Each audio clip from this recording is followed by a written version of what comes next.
Halo teman-teman, selamat datang di channel Kampus Biner. Di kesempatan kali ini saya akan menjelaskan tentang bagaimana caranya menginstal Live Persistence Kali Linux di flash disk. Apa itu Live Persistence? Jadi sebelumnya teman-teman harus tahu dulu apa itu Live Flash Disk Kali Linux.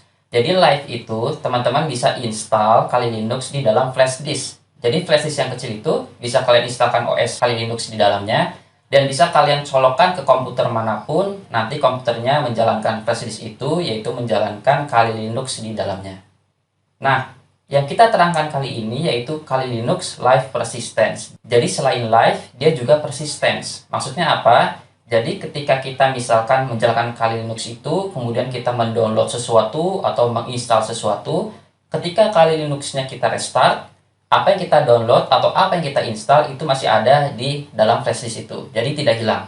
Karena kalau kita installnya live aja, itu ketika kita restart, apa yang kita download dan apa yang kita install itu akan langsung hilang. Nah, kalau di persisten itu tidak. Nah, jadi seperti itu. Yang akan saya terangkan di sini adalah Kali Linux versi terbaru, yaitu versi tahun 2020.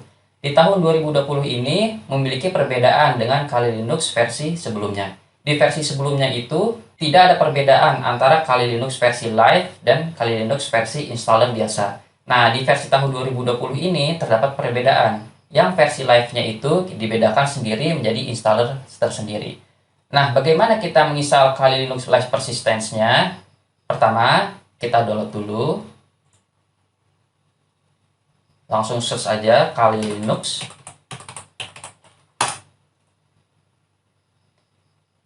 Klik. Masuk ke bagian download. Download Kali Linux. Nah, dalam sini ada macam-macam. Ada yang versi installer, live, net installer. Oke. Nah, yang kita ambil adalah yang live ini. Lalu teman-teman pilih, apakah yang 64 bit, ini kan 64 bit ya, Kali Linux 64 bit live, atau yang 32 bit, Kali Linux 32 bit live. Itu tergantung prosesor teman-teman. Tapi di tahun 2020 ini lebih banyak yang menggunakan prosesor 64 bit. Jadi kalau teman-teman bingung, pilih aja yang 64 bit. Kecuali komputer teman-teman itu komputer lama. Nah, sekarang akan saya download yang ini, Kali Linux 64 bit live. Klik. Oke, lalu tunggu downloadnya sampai selesai. Nah, ini adalah hasil dari downloadan kita tadi. Kali Linux-nya udah di-download. Yang berikutnya yang mesti kita download adalah Win32 Disk Manager, yaitu software untuk memasukkan ISO Kali Linux kita ini ke dalam flash disk. Kita buka lagi aja browsernya, lalu masuk ke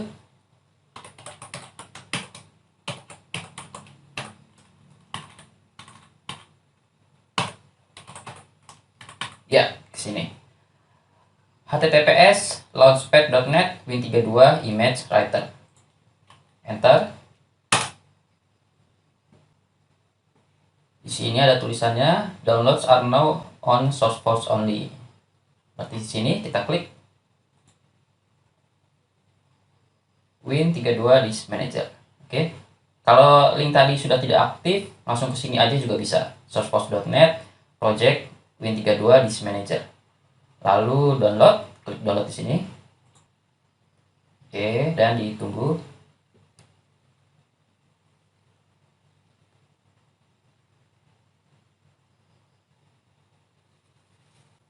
Nah, ini adalah hasil downloadan Win32 Disk Manager-nya. Setelah terdownload, kita install. Run.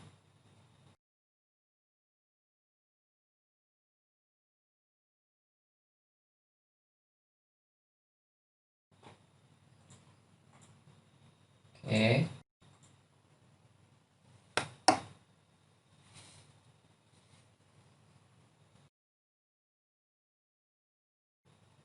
Klik finish. Oke, ini close saja. Nah, ini sudah terbuka. Kalau misalkan belum terbuka, silakan dicari di start menu Win32 Disk Manager. Oke. Nah, selanjutnya kita colokkan flash disk kita. Oke, di sini sudah masuk versi saya. Lalu file ISO-nya kita cari di sini.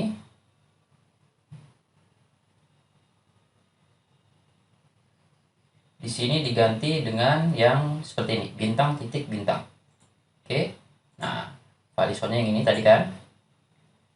Open. Oke. Lalu drive USB saya drive D. Nah, pastikan di sini juga D, oke? Jangan di drive yang lain. D, oke? Setelah itu klik write. Yes. Nah, tunggu sampai proses penulisan file ISO ini ke flash disk selesai.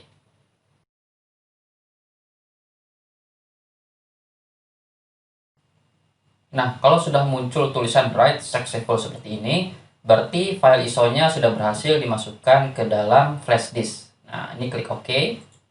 Oke, di exit aja. Oke, kalau ada permintaan untuk format, ini di cancel aja. Oke, close. Nah, biasanya pada tutorial-tutorial lain dilanjutkan dengan menginstal tools partisi seperti Mini Tools Partition Wizard. Nah, itu saya temukan di banyak kasus itu tidak berjalan dengan baik. Jadi justru kalau memakai tools itu, partisinya nanti tidak terbaca di Kali Linux. Nah, daripada seperti itu, lebih baik kita menggunakan tools partisi yang sudah ada di bawaan Kali Linux-nya. Nah, kalau menggunakan bawaan Kali Linux, kan otomatis pasti support di Kali Linux-nya, ya kan? Nah, gimana caranya? Yang pertama yaitu kita harus restart komputer kita. Pilihnya restart ya, jangan shutdown. Kenapa restart? Jadi kalau restart, kita bisa masuk ke dalam konfigurasi BIOS kita. Sedangkan kalau shutdown, kebanyakan kasus kita tidak bisa masuk ke BIOS kita. Nah, sekarang kita restart. Ya, komputer akan restart. Oh ya, flash disknya jangan dicabut ya, tetap dalam kondisi tercolok. Nah, ketika terrestart, perhatikan instruksi untuk masuk ke dalam BIOS. Nah, ini yang saya bilang tadi. Kenapa kita memilih restart, bukan shutdown. Biasanya kalau shutdown, habis itu komputer mati, terus kemudian kalian nyalakan lagi, itu biasanya menu untuk masuk ke dalam BIOS-nya itu tidak muncul. Tapi kalau restart, dia muncul. Setelah kalian tekan tombol untuk masuk ke dalam BIOS-nya, akan keluar tampilan BIOS. Nah, tampilan BIOS itu berbeda-beda di tiap komputer. Silakan kalian cari menu untuk mengatur boot priority. Jadi di menu tersebut itu kita bisa mengatur hardware mana dulu yang pertama kali kita boot atau kita nyalakan. Nah, atur flash disknya menjadi urutan pertama di dalam boot. Kemudian save dan exit. Setelah itu komputer akan terstart lagi dan setelah itu akan masuk ke dalam Kali Linux di flash disk kita. Nah, akan muncul tampilan seperti ini. Kemudian dengan keyboard, kalian arahkan ke menu Live System Persistence. Di situ ada dua ya, Live System Persistence sama Live System Encrypted Persistence. Kita pilihnya yang Live System Persistence, lalu Enter. Akan tampil loading seperti ini, ditunggu aja. Nah, sekarang kita sudah masuk di Kali Linux yang sudah kita masukkan di flash disk kita tadi. Oke, Kali Linux ini adalah Kali Linux Live. Jadi, diinstal di flash disk kita, dan flash disk ini kita bisa colokkan ke komputer manapun. Ketika dicolokkan, maka Kali Linux-nya akan berjalan, tanpa perlu ada install-install lagi. Ini yang dinamakan dengan live. Tetapi belum persistence. Jadi, maksudnya, kalau kita install sesuatu, atau kita download sesuatu di Kali Linux ini, ketika di restart, maka semua yang apa yang kita install dan semua yang kita download itu akan hilang. Nah, bagaimana caranya supaya persistence? Sekarang kita buka terminal. Tahap pertama ini kita akan membuat partisi untuk persistence-nya kita. Untuk teman-teman yang belum tahu, jadi drive di dalam Linux itu disusun seperti ini. SD A, SD B, SD C, dan seterusnya mengikuti abjad. Nah, kita sekarang ingin tahu nih, flash disk kita itu ada di SD apa sih? Apakah SDA, apakah SDB, apa SDC, SDD, SDE, SDF, dan seterusnya. Nah, gimana caranya? Ketik sudo cfdisk. Kita mulai dari SDA. Oke. Kita lihat SDA di sini size-nya adalah 298 GB. Size sebesar ini pasti bukan flash disk kan? Nah, sekarang kita pilih quit. Pakai tombol panah di keyboard, pilih quit, enter. Oke. Kita coba sekarang sudo cfdisk dev SDB. Kita coba SDB. Nah, besarnya 14,6 GB. Ini berarti flash disk kita, ya kan? Setelah itu, pakai tombol panah di keyboardnya, ke bawahin, arahkan ke free space, ya. Free space ini yang akan kita jadikan partisi persistence kita, oke? Kemudian pastikan di sini new, lalu enter. Kita pastikan space-nya cukup besar, lalu enter lagi. Pilih yang primary, enter lagi, lalu pilih yang right. Ketika tombol panah kanan di keyboard, nah, right, lalu enter. Oke, lalu ketikkan yes. Oke, enter. The partition table has been altered. Oke, sekarang sudah ada namanya SDB3. Nah, ini kita ingetin ya. Jadi drive partisi kita adalah dev SDB3. Ini harus kita ingat. Oke, karena di tahap selanjutnya kita akan pakai terus nih SDB3 ini. Setelah itu pilih quit, tekan tombol kiri di keyboard, quit, enter. Setelah itu kita ketikkan komen seperti ini.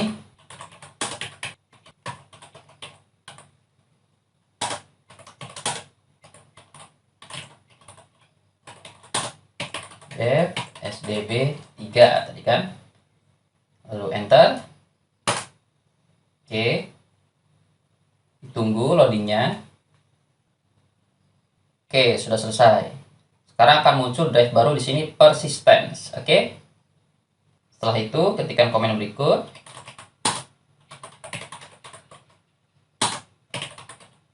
Ingat SDB3. Oke, lalu enter.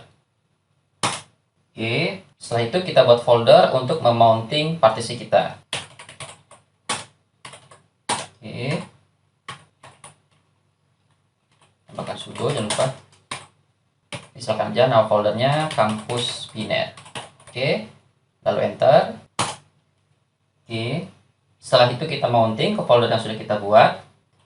Sudo, kita mount. Dev, ingat SDB3.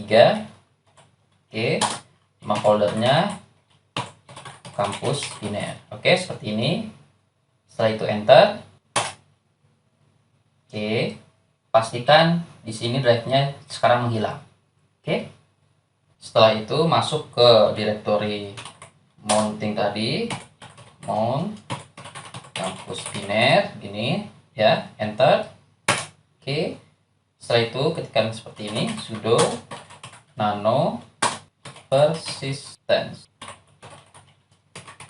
Oke, seperti ini. Lalu enter.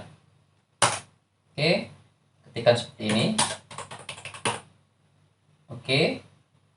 Setelah itu tekan Ctrl O di keyboard. Oke. Lalu enter. Enter. Oke. Lalu tekan Ctrl X di keyboard. Ctrl X. Ya. Nah, seperti ini, oke.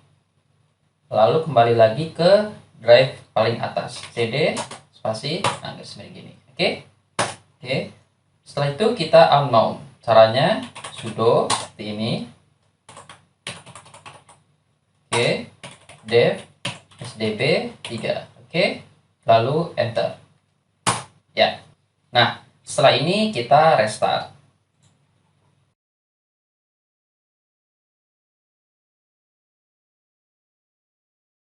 Pilih Live System Persistence.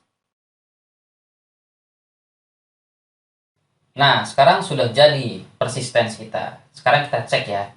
Kita coba misalkan buat dokumen baru di sini. Tes. Oke, kita klik. Lalu kita coba double klik. Kita isikan di sini. Ini adalah contoh file. Oke, kita save. Oke, nah sekarang kita restart. Harusnya kalau di restart dia tetap ada ya, tidak menghilang setelah di restart. Kita coba restart.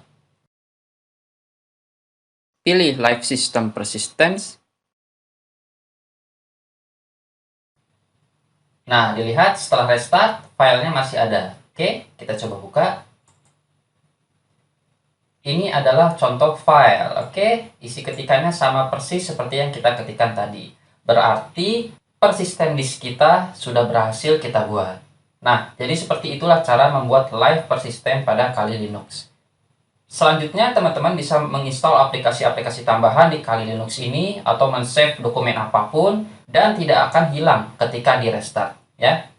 Jika video ini berguna, silahkan subscribe. Sampai ketemu lagi di video-video berikutnya. Bye.